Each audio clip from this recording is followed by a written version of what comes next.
Армысыздар, эфирде Алтай апта, студияда Сая Жарасқызы, аптаның айшықты жаңалықтармен таныс болыңыздар.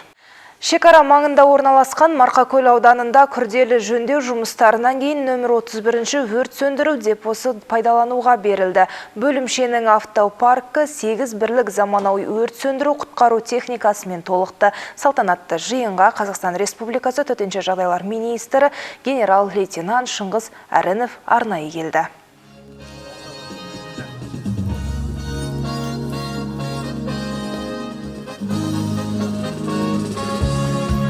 Нысанның ашылуы республика көлемінде өрт сөндіру бөлімшелерін жаңғыртуға бағытталған кешенді жобалардың бір бөлігі. Шараға облыс әкімі Нұрымбет Сақтағанов, төтенше жағдайлар департаментінің басшылығы және азаматтық қорғау қызметінің ардагерлері қатысты. Жиында құтқарушылар қоры жеке құрамға жаңа киім мен арнайы аяқ киім сыйлады. Ал Марқакөл ауданының тұрғындарына өрт қауіпсіздігін арттыру мақсатында түтін датчиктері таратылды. Осы шалғай жерге, шалғай өңірге біз қаладан кем емес,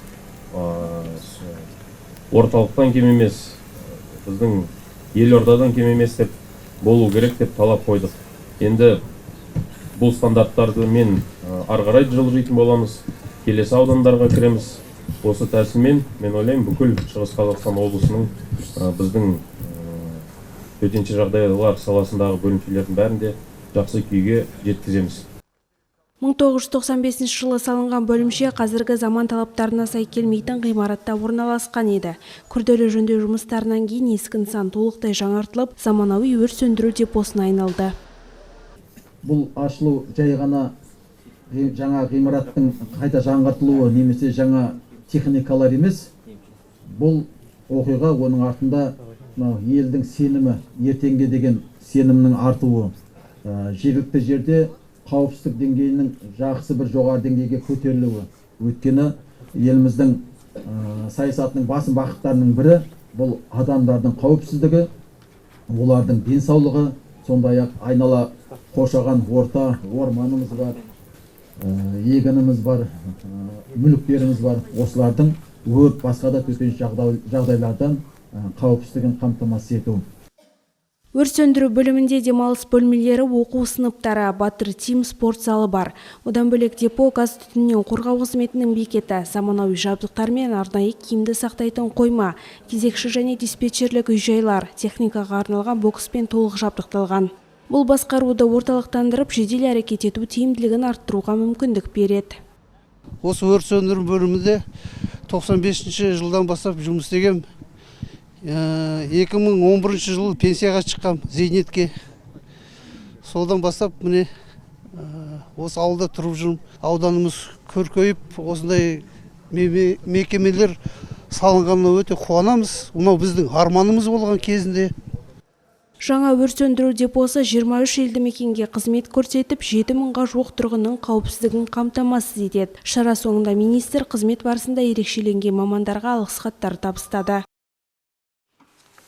Үлкен Нарын ауданының Алтынбел ауылында да жаңа өрт сөндіру бекеті ашылды. Нысан ауыл тұрғындарының қауіпсіздігін қамтамасыз етуге бағытталған. Салтанатты шараға Қазақстан Республикасы төтенше жағдайлар министрі генерал-лейтенант Шыңғыс Әрінов пен облыс әкімі Нұрымбет Сақтағанов қатысты.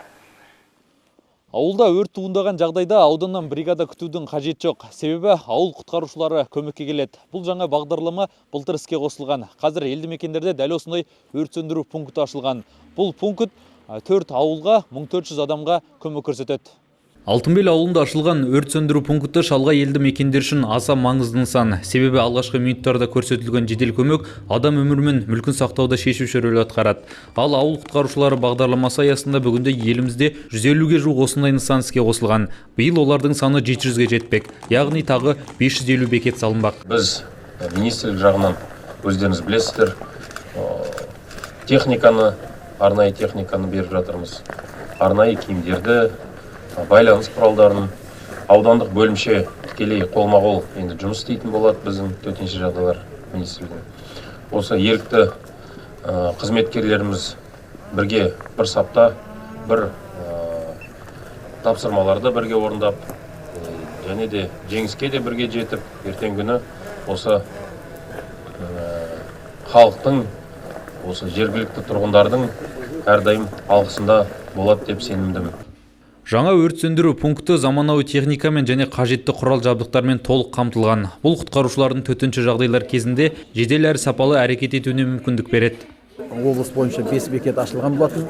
Алдағы 2 жылда біз 39 осындай бекетті ашуды жоспарлап отырмыз.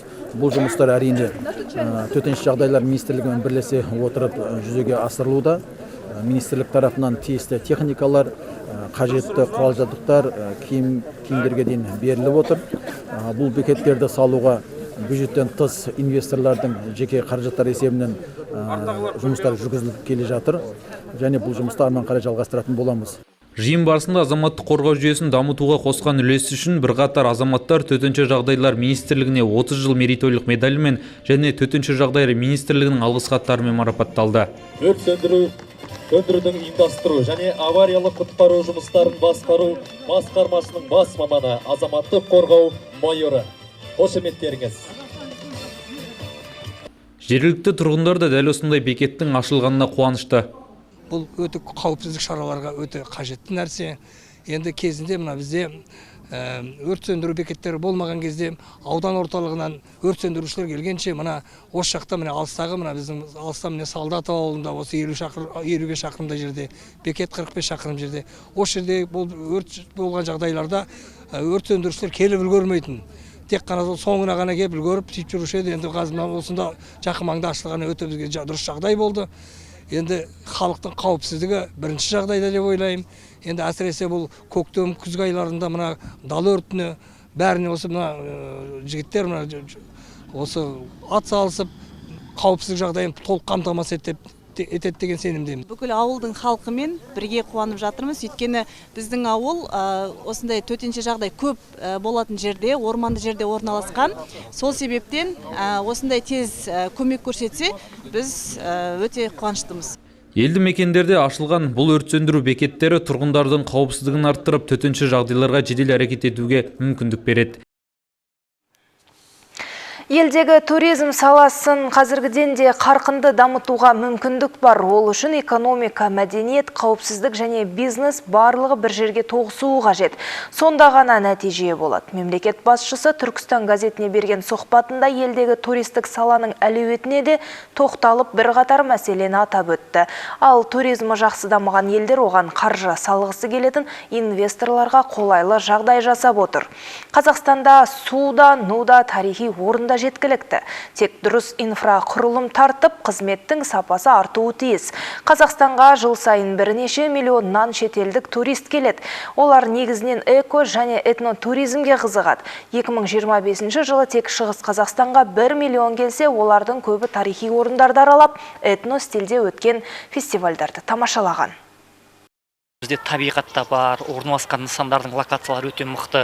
Шетелдіктер бізге осы бір тұмса табиғатты көру үшін ғана келеді. Біздің ұлттық болмысқа қызығады, біздің тамаққа қызығады. Сондықтан да біз туризмді этно салаға көп мән беруіміз керек. Әрбір аудандағы мемлекеттік орган, әрбір әкімнің жаңағы инвестиция тартуға деген өзінің мүмкіншілігі, қызығушылығы болу керек. Сондықтан осы тарапта да әлі қарай жаңағы атқарушы билік көп жұмыс жасау керек деп ойлаймын. Сәрсен Аманжолов атындағы Шығыс Қазақстан университетінің ұстаздары мен профессорлық оқытушылар құрамы мемлекет басшысы Қасым-Жомарт Тоқаевтың Түркістан газетіне берген кең көлемді сұхбатын қызу талқылады. Мұнда маңызды мәселелер көтеріліп, елдің болашағы туралы тың пікірлер айтылды. Президенттің сөзінде жастарға ерекше назар аударылды. Ол жастарымыздың күш қуаты мол, үміті мен сенімі зор, азаматтық сана сезімі өте жоғары. Олар бар ықыласы мен болашаққа ұмтылатын отаншыл азаматтар. Дәл осындай өршіл ұстанымның арқасында еліміз талай рет алдынан шығатын сын-қатерлерді еңсеріп, қиындықтарды жеңері сөзсіз деген еді. Университет ұжымы осы пікірді толықтай қолдай отырып, елдің дамуына бағытталған қадамдар жасауға дайын екендіктерін жеткізді. Мен ойлаймын, университетіміздің профессорлық оқытушылық және студенттер құрамы өздеріне қажетті көп ақпарат алды деген ойдамын. Себебі депутатымыз тек қана жаңағы күнделікті жұмыс. Құрметті көрермен, тақырыпты әрмен қарай жалғастырамыз. Бүгін бізде студия қонағы Қанат Асқатұлы, оқытушы, докторант. Қош келдіңіз. Сәлеметсіздер ме? Жалпы міне жаңа сюжетте де айтып жатырмыз, президенттің жолдауында 3 жыл ішінде Қазақстанды түгелдей жаңағы цифрлық елге айналдыру міндеті қойылып, биылғы 2026 жыл жалпы жасанды интеллект жылы болып қаралып жатыр. Осыған байланысты сіздің жеке ойыңыз, Қазақстан экономикасы биік, қалыптасқан және бәсекеге қабілетті мамандарды әзірлей алады ма? Иә, еліміздің президенті Қасым-Жомарт Кемелұлы Тоқаевтың жолдауынан кейін еліміздің жаңа үрдісте дамуы цифрландыру, инвестициялар және жасанды интеллект бағытында екенін атап өткен болатын. Бұл бағытта жасанды интеллект ол болашақтың технологиясы емес, қазіргі таңда да өте маңызды және өте керек салалардың бірі екендігі атап айтылған болатын. Бұл мәселеде біздің университет шет қалған жоқ. Білім, ғылым және мамандарды даярлау, өндіріспен бірге жұмыс жасау біздің университетіміздің осы жасанды интеллектпен қарқын жұмыс істеп келетініне айқын дәлел ретінде айтуға болады. Ал жалпы жасанды интеллекттің белсенді енгізілуі жағдайында түлектердің еңбек нарығында олардың жаңағы сұранысқа ие болуы қаншалықты маңызды, жалпы сұранысқа ие бола алады ма? Иә, біздің университетте осы жасанды интеллектпен жұмыс жасайтын бірнеше орталық бар. Ол орталықтың бірі Industrial AI деп аталатын орталық. Бұл орталық бізде өндірістік салада және инженерлік шешімдерді шешуге бағытталған орталық болып табылады. Яғни инженерлік шешімдердің қалай жасалу керектігін, олардың тиімділігін арттыруға бағытталған орталық болып табылады. Біздің университетімізде жасанды интеллект деп аталатын мамандық білім беру бағдарламасы бар. Бұл жерде оқимын деген білім алушылар саны өте көп және болашақта бұл мамандық сұранысқа ие болатыны және қазіргі таңда да сұранысқа ие екендігі осы еліміздің президентінің жолдауынан айқын көруге болады. Жаңағы сіздерде енді 2026 жылдың басталғаны енді ғана болса да, жолдаудың сұхбатын шыққаны енді ғана болса да, сіздерде тіпті еніп кетіпті қолданысқа қазірдің өзінде. Қашаннан бері осы жасанды интеллект бойынша жұмыс жасап жатсыздар? 2025 жылдан бастап осы білім беру бағдарламасы енгізілген болатын. Оған дейін де жасанды интеллект негіздері деп аталатын дисциплина пән біздің барлық білім беру бағдарламасында қарастырылған және онымен білім алатын университеттің әрбір студенті осы дисциплинаны игерген және игеруде. 2025 жылы бізде Demo Day деген шара болған болатын. Бұл шарада студенттер, оқытушылар және тұрғындар өздерінің жобаларын көрсеткен болатын. Яғни жасанды интеллект бағытында жасалып жатқан жобаларын және олардың арасындағы ең жақсылары және болашаққа керектілері іріктеліп алынып және олар менторлық бақылауға ие болып, ары қарай финансирование жүрген болатын. Қанат Асқатұлы, жалпы уақытыңызды бөліп келгеніңізге, студиямызға тамаша сұхбат беріп, көрермендеріңізге толық ақпарат бергеніңізге алғысымызды білдіреміз. Ал біз бағдарламамызды әрмен қарай жалғастырамыз. Заң мен тәртіп қағидатын түсіндіру мақсатында Өскемен жылу электр орталығында кездесу ұйымдастырылды. Шараны облыстық жастар ресурстық орталығы ұйымдастырды. Кездесуде полиция және прокуратура өкілдері жұмысшыларға құқықтық жауапкершілік, есірткімен күрес жөнінде ақпарат берді. Кездесудің мақсаты өндіріс орындарындағы қызметкерлерді заң талаптарын сақтауға шақыру. Шара барысында құқық бұзушылық әрекеттерінің салдары жан-жақты түсіндірілді. Мұндай түсіндірме жұмыстары еңбек ұжымында қауіпсіз ортаны қалыптастыруға ықпал етеді. Жалпы осы жылдың басында бізде заң мен тәртіп идеологемасының бірінші іс-шарасы болып жатыр. Және де жылу электр станциясына бірінші рет келіп тұрмыз. Жалпы осы іс-шараның негізгі мақсаты осы жастар арасында жәнегі ұжымның алдында заң мен тәртіпті насихаттау, яғни заңды сақтау, дұрыс қоғам, дұрыс ортада жүруді насихаттаумен айналысамыз. Полиция департаментінің өкілдері есірткі қылмыстың қоғамға әсері мен заң алдындағы жауапкершілік туралы түсіндірді. Мұндай профилактикалық кездесулер өзекті мәселені ашық талқылау арқылы құқық бұзушылықтың алдын алуға бағытталған. Сегодня в рамках концепции «Законный порядок» Мақсат қоғам болып есірткіге қарсы күрес жүргізіп, азаматтарға мұндай құқық бұзушылық қандай салдарға әкеліп соғуы мүмкін екенін түсіндіру.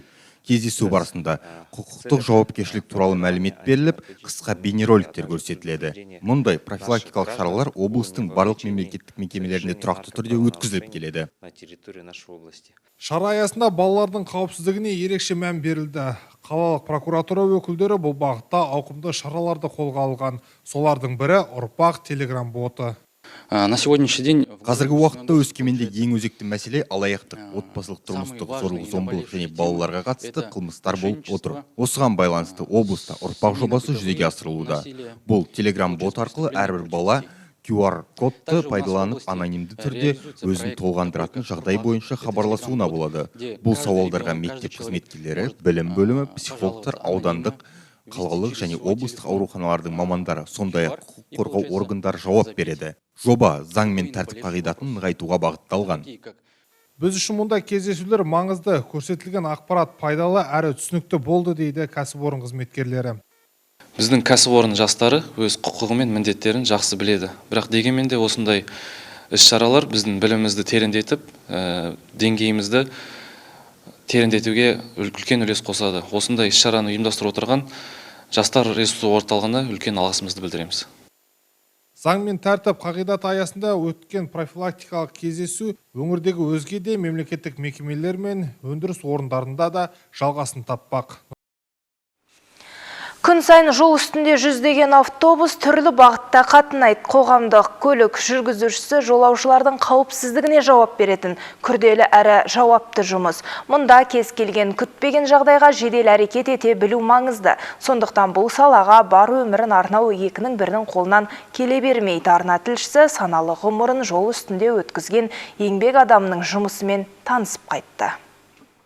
Жарты ғасырға жуық ғұмырын жолаушыларды тасуға арнаған Ризабек Сахариевтің жұмыс күні жол парағын алудан және міндетті медициналық тексеруден өтуден басталады. Жолға шықпас бұрын ол автобустың техникалық жағдайын мұқият тексеріп, ұсақ-түйек ақауларды өз ретке келтіреді. Әскерден келе сала көлік тізгіндеп, сүйікті ісімен айналысып жүргенде 45 жылдың қалай өтіп кеткен байқамаппын дейді. 45 жылдай болып қалды. Скоро пенсия ғой. 83 жылы армиядан келгенде өзіміздің Тарбағатай ауданы Ақжар ауылында сол аула арасында сол автобустан бастадым. Ол кездегі автобустар Пазик, Кабызы деген сол еңбек жолын сол жақта бастадым. Бұл қоғамдық көлік кейіпкеріміз үшін екінші үйіне айналған. Әр сапардан өзіне түйер әсері мол. Әсіресе қысты күні ғой. Жолда боран соғады. Жолдарды алып қалады. Соң күрек, лом, дөңгелектің астына себетін подсыпка. Күнделікті жүздеген жолаушыны тасымалдап, олардың қауіпсіздігімен қатар көңіл күйлерінің жайлы болуында қадағалайды. Өскеменнен Ақжарға міне жол шығып барысымыз, автобустың енді жол жүретін уақыты 5-6 сағат осы Ақжарға дейін. Енді автобус жылы болғаннан кейін, ыңғайлы болғаннан кейін осы автобуспен жүріп жатырмыз. Алыс сапарға аттанғанда рөлге 2 жол серік кезектесіп отырады. Тәжірибелі жүргізуші бар білгенін жастарға үйретуден жалықпайды. Осы кісінің арқасында ұзақ жолға шығып, тәжірибе мол алып жүрміз. Осы кісі үйретті. Енді мен істегеніме 10 жылдай болды, жол серік болып жүргеніме. Біз ұзақ жолда көп жүреміз. Сондықтан да жол серік деген әрқашанда бір-біріміздің мінез құлқымызды біліп, табиғаттың енді ауа райының қолайсыздығы болады, көбінесе қысты күндері жолды жабылып қалады. Сол кезде сондай қиындықтар болады енді. Жалпы ұзақ жолда жеңіл деп айтпаймын, әрқашанда қиындық туындап тұрады. Мұндай салаға бар өмірін арнаған еңбек адамы қашанда қадірлі. Мамандығына адалдығы мен көп жылдық еңбегі еленіп, Ризабек Сахариев былтыр көлік саласының үздік қызметкері құрметті атағына ие болды. Осымен аптаның айшықты жаңалықтары аяқталды. Бізбен бірге болыңыздар.